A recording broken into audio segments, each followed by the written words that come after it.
starting a business know that eventually we do need to outsource things, right? So when you're stuck in the messy middle zone of, well, I've got things in place, but I also need some help, it's a good question to figure out what it is that you need to do. When you hire someone, you kind of want what you're paying for to lead to more sales. And that's where your marketing plan comes in. So I recommend having a marketing plan in place first so that you know exactly where your VA stands in your marketing funnel.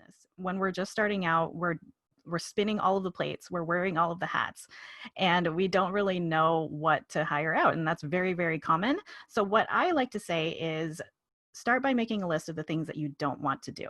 And I know that we all love our businesses. We love doing all of the things, and that's why we haven't hired out just yet. But let's say you are writing emails regularly for your email list. Maybe you love writing. You're a writer, you love sending them videos, you love making sure that you're staying in contact with them every week. That's fine. And you can keep doing that. But you probably don't love figuring out what your password is for your account to get in, right? With all the password things, and like no one knows what their password is anymore. You Correct. probably don't like keeping a track of your content schedule, like which day is this supposed to go out, what time of the day, when am I supposed to send it? So those kinds of things, like hitting the create broadcast button and scheduling it out and formatting it, right? Because we all know that copying and pasting from Google Docs into your email provider, it never works. So having to do the italics and the bold and all of that stuff, like you can hire that stuff out. And if you're honest about it, you probably don't love those things as much as you think you do. Third thing that I think is really important for people just starting out is just to start tracking your time. I use the free tool Toggl, Toggl, and I figure out how long I'm actually spending on every task. So how long am I spending in creation mode? How long am I spending scheduling things and doing administrative things that like suck my soul away?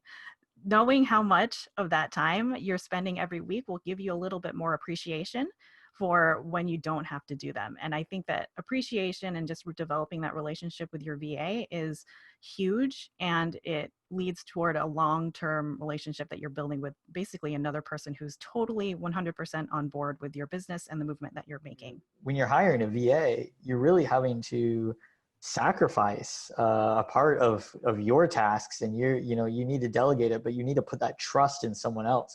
So how do we find somebody that we can trust, and how do we pick that right person that we can say, you know what, they do have that same vision as us? I would say just do what you're already doing, which is following people on social media. Like you're building your network of people that you trust, right? Whether they're a coach that you want to hire or maybe a VA that you want to hire. And most people on social media are showing what their beliefs are and understanding that, like I want to work with someone that